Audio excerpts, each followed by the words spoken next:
maupun komputer. Jadi kada manusia aja, komputer juga bisa. Nah, kemudian digunakan dalam pemrograman, tapi juga dalam aspek kehidupan sehari-hari kita. Tujuan berpikir komputasional ada 4. 1. Mampu memecahkan masalah kompleks dengan cara terstruktur. 2. Mengembangkan cara berpikir logis dan analitis. 3. Membentuk pola pikir kreatif dalam menyelesaikan masalah. 4. Menyusun solusi yang efisien dan dapat diotomatisasi. Nah, prinsipnya tadi ada 4. Dekomposisi, pattern recognition, abstraksi, sama berpikir algoritma. Jadi ada 4 tahapannya. Yang pertama, dekomposisi. Apa sekarang dekomposisi itu? Nah, dekomposisi itu memecah masalah besar menjadi bagian-bagian yang lebih kecil dan lebih mudah dikelola atau bisa dipahami. Jadi contohnya, kita di kelas sehari-hari menyapu, ada tugas piket loh. Nah, supaya tugasnya kada berat, maka harus dipecah. Ada yang menyapu lantai, ada yang mengepel, ada yang menutupi jendela, ada yang mematikan lampu kipas angin, ada yang membersihkan debu. Nah, itu contoh dekomposisi. Misalkan ada juga contoh acara ulang tahun. Rapli menyiapkan acara ulang tahun. Kalau Rapli aja sendiri walahan kecapean, maka dibagi-bagi Rapli. Ada yang bagian kondisi, ada yang bagian perlengkapan. Nah, itu contoh dekomposisi. Nah, contohnya kayak tadi, dekomposisi membuat nasi goreng. Ada alatnya. Alatnya apa? Kompor, wajan, spatula, pisau, sendok, garpu, piring. Bahannya nasi. Apa aja bahannya? Bumbu. Apa lagi? Penyedap. Apa lagi? Kecap, gula, telur, ya. Bumbunya bawang merah, bawang putih, penyedap. Langkah-langkahnya, siapkan nasi, siapkan alat dan bahan. Lalu masukkan minyak ke dalam wajan, masukkan bumbu. Setelah masukkan bumbu, apa? Masukkan nasi, aduk hingga merata. Nah, yang kedua, ini tahapan dari empat berpikir komputasional tadi, yaitu mengenal pola. Mengenal pola yaitu mencari persamaan dari bagian-bagian yang sudah dipecah untuk menemukan solusi. Contohnya, saat Pian menyiapkan buku pelajaran sekolah, itu pasti mengikuti jadwal pelajaran kok. Nah, itu ada polanya kan di jadwal pelajaran. Hari Senin belajar IPA, hari Selasa belajar apa. Nah, itu contoh pengenalan pola. Sama dalam membuat nasi goreng, misalkan dalam membuat satu porsi nasi goreng kita memerlukan waktu 10 menit. Nah, bila Pian hendak memasak kue tiaw, berarti sama, memerlukan waktu 10 menit juga, karena bumbunya sama, cuma bahan dasarnya yang berbeda. Atau misalkan Pian hendak membuat nasi gorengnya 3 porsi, maka harus bumbunya ditambahi. Berarti waktunya tetap 10 menit, tapi porsinya yang ditambahkan. Nah, itu pengenalan pola. Terus tahapan yang ketiga, abstraksi. Yang abstraksi adalah fokus pada hal yang penting saja. Contohnya saat membuat denah, nih tugas bahasa Indonesia, buatkan denah rumah dari rumahmu menuju ke sekolah. Pasti Pian memikirkan hal yang pentingnya aja. Pasti memikirkan apa? Jalannya. Ada mungkin aku melewati pemandangan yang bagus. Aku hendak lewat situ karena yang bagus. Nah, itu ada penting loh dalam membuat denah. Jadi menggunakan yang pentingnya saja.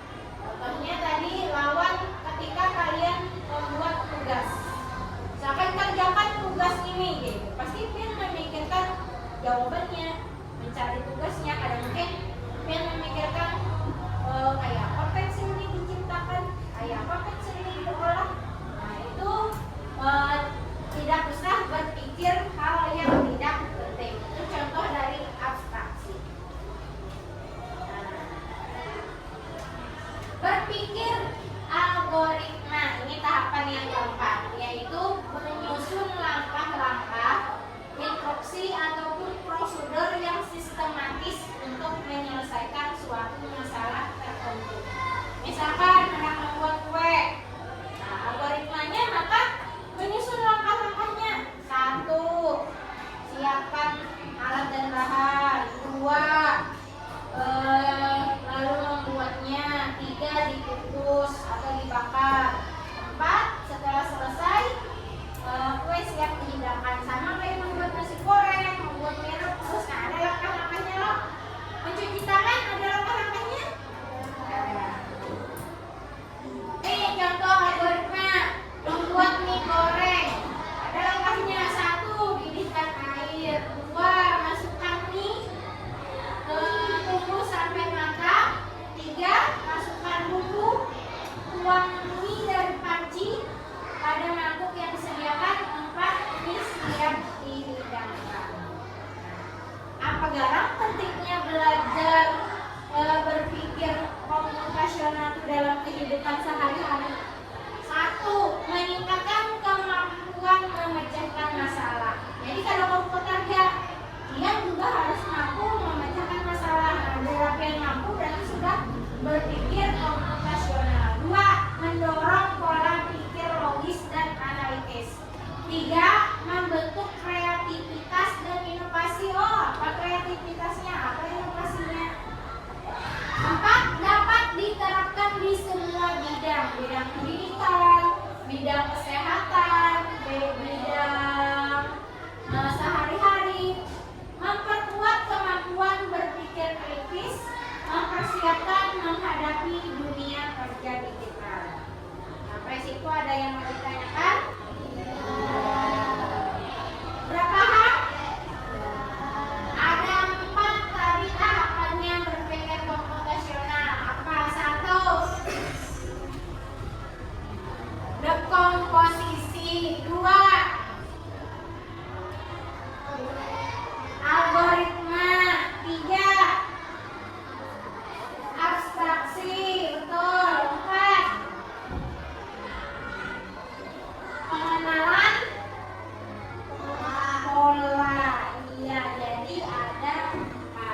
Anda memberikan langsung maju ke depan, maju ke depan, maju ke depan. Lalu bingung robotnya. Nah, sama kayak dia menggunakan komputer, jadi harus jelas. Maju 1 langkah ke depan, melewati 3 petak misalnya. Maju 3 petak ke depan, 2, 3. Habis ke depan belok kiri, 2. Nah, lalu bisa menemukan kuncinya. Itu tadi contoh berpikir komputasional. Sekarang Ibu akan memberikan tugas berkelompok, tapi ada lagi tugas individu. Tentang cara pembelajaran kita hari ini berpikir komputasional. Ini berkelompok dulu, Ibu bagi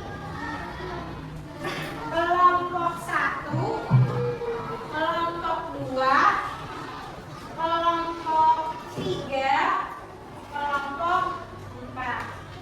Di sini ada denah, gambar denah. Seorang anak akan berangkat ke sekolahnya. Dia menggunakan ojek online. Dia memesan ojek online, tapi supaya kada terlambat ke sekolah, maka dia memilih rute apa. Di sini nanti ada permasalahannya, pian baca, kemudian pian identifikasi apakah si anak tadi menyelesaikannya dengan berpikir komputasional, terus apa tahapan yang dilakukannya. Paham? Kalau kada paham nanti bisa bertanya. Ya.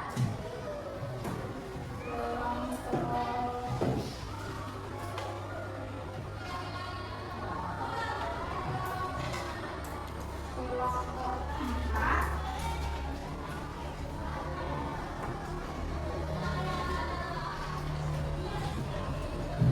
Silakan dikerjakan ke kelompok, tulis nama anggota kelompoknya di depan. Kelompok 2, kelompok 1. Ibu beri waktu 15 menit, cukup? Silakan kerjakan.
Siapa? Kan? Mana?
analisis, dan sertifikasi.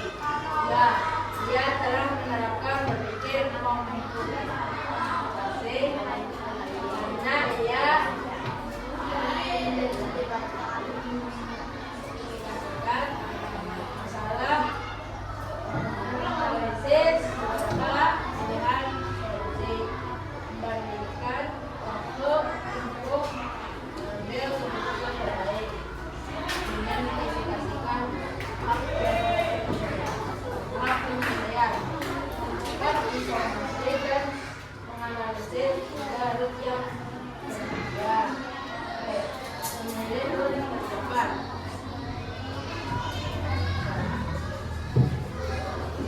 4.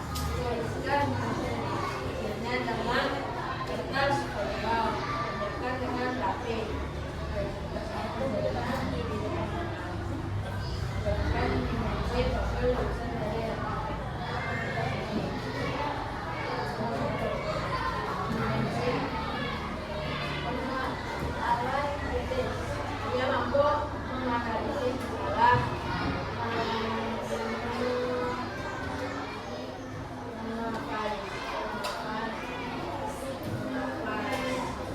mengevaluasi opsi untuk memilih solusi terbaik. Sekian dari kami kelompok 1. Wassalamualaikum warahmatullahi wabarakatuh.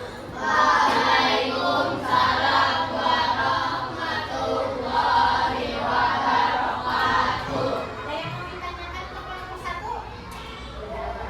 Beri tepuk tangan ke kelompok 1.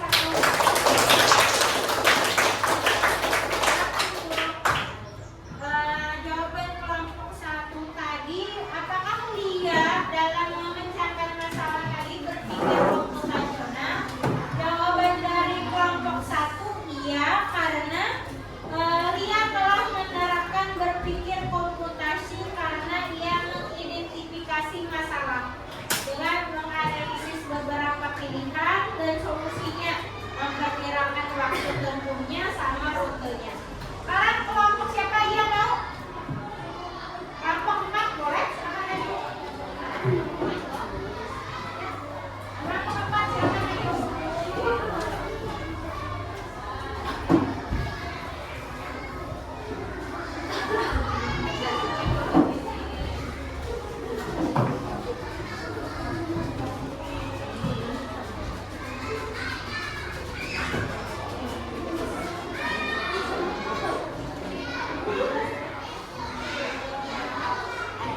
Assalamualaikum warahmatullahi wabarakatuh.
gotong royong. Ada lagi kelompok? Siapa lagi yang mau kelompok 2 atau 4? 3, 2 dan 3. Siapa mau? Kelompok 3. Silakan.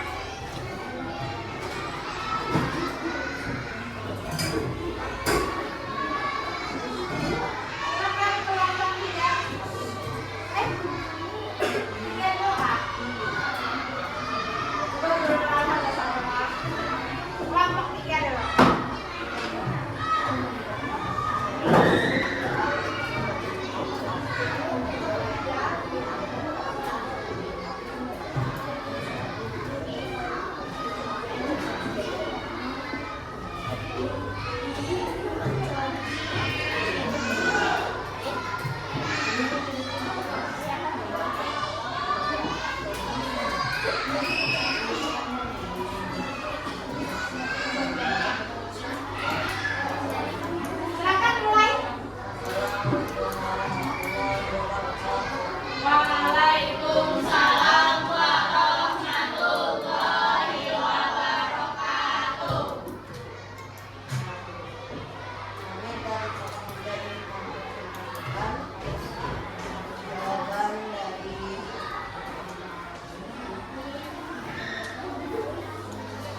Kalau tertabrak tembok berarti salah.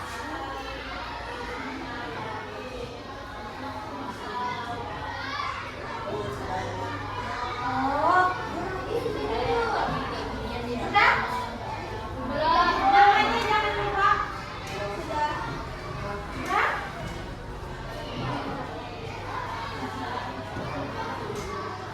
Sudah, Bu.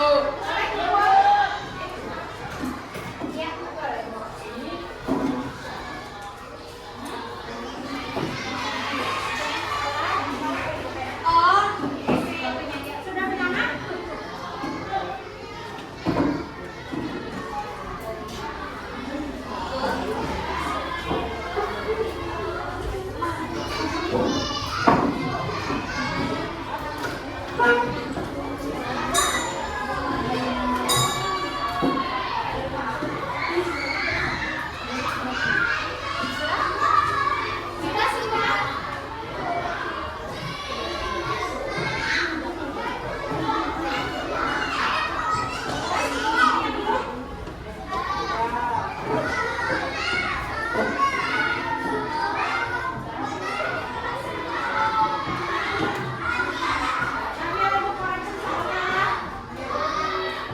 wabarakatuh.